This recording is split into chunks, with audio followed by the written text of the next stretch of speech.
Welcome to the Cruise Retreat Podcast. Hi, I'm Rita Perez, and I'm a travel advisor specializing in, you guessed it, cruise ship retreats. This podcast is for service-based entrepreneurs and corporate decision makers to learn more about staying everyone's favorite company with a cruise ship retreat. Ready to increase your client or employee retention? Listen in on this week's show.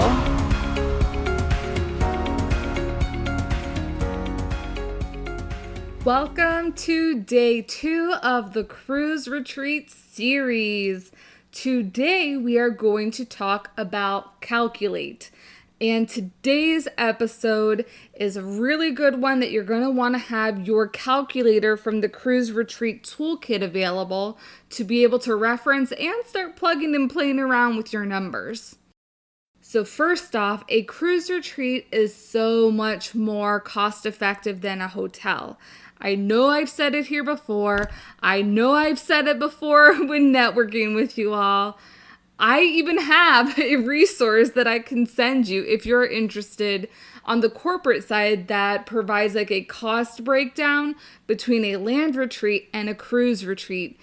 Seriously, like I'm not joking when I say that you can save thousands and tens of thousands of dollars depending on how you are doing your retreats. And that's just because in your cruise fare, so much more is included. So when you're looking at the breakdown of rooms, hotel rooms are going to be cheaper, but cruise rooms carry so much more weight to them because it's not only the room, it's also the activities on board, not associated with your retreat, just regular cruise activities. It's also your nightly entertainment, and it is your food. All your basic food and beverage is included. You can kind of see why it gives more bang to its buck going onto a cruise retreat. On the calculator module, you're going to see there's 2 tabs in the worksheet. There's a corporate tab and then there's a small business tab. On the corporate side, you as the corporate decision maker are going to be paying for your employees to go on this retreat with you. That's the investment for your employees that you're doing.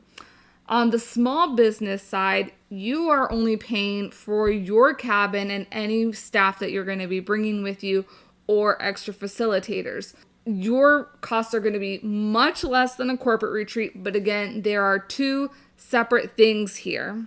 There's growing your employee retention, making that investment, and then there is growing your client retention and providing amazing services. And usually your clients, you're also going to be charging a registration fee for them. You're definitely not going to be doing that on the employee side. It's not going to work. So going into your main expenses, when you look into the spreadsheet, you're going to see cabins, you're going to see audiovisual, and then lastly, food and beverage. Your cabin expenses are just that. It includes your cabin. There are different types of cabins. So you can have interior cabins. That is a cabin that does not have any window. There are ocean view cabins, and that does have a window. Now, you're probably asking me, so what's the benefit of an interior cabin if there's no windows? Well, they're a little bit cheaper than the ocean view. That's it. It's based on price. The higher I go, the bigger the cost there is. The ocean view has the window, interior does not. Then we're getting a little bit more upgraded. So we go into balcony status where you actually have a balcony that you can walk on and you can sit on and you can brunch on or whatever you like to do out in the balcony.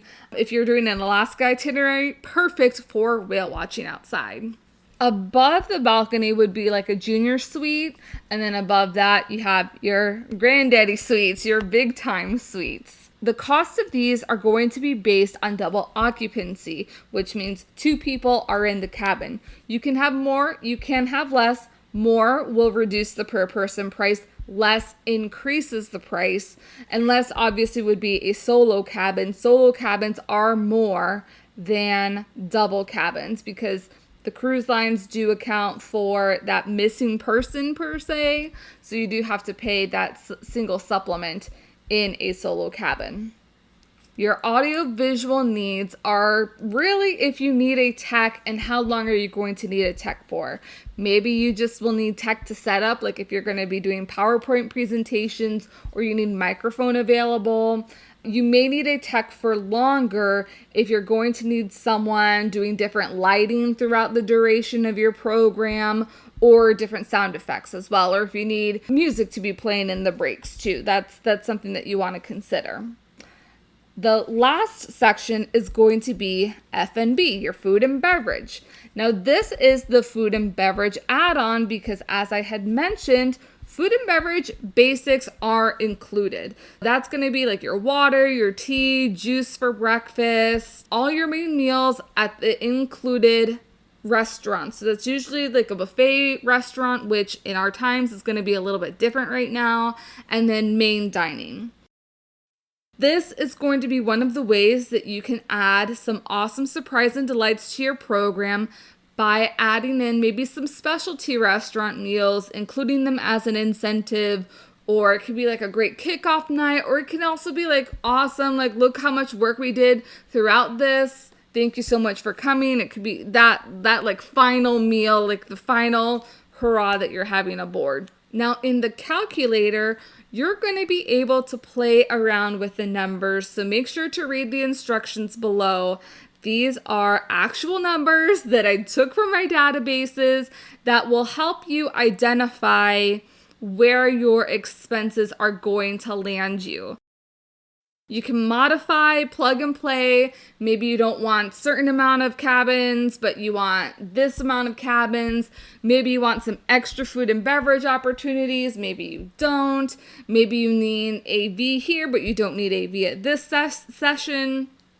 This is based on a 3-night itinerary, so really just double it if you're going to be doing a 7-night. And that really is all. See, it's really simple. You just need a little bit of a breakdown. There's actual numbers. And again, if you wanted to break down even more to get something more accurate, please schedule a brainstorming session with me. So tomorrow, we are going to look into the third C of cruise ship retreat planning, and that is calendar. So I hope you've enjoyed today.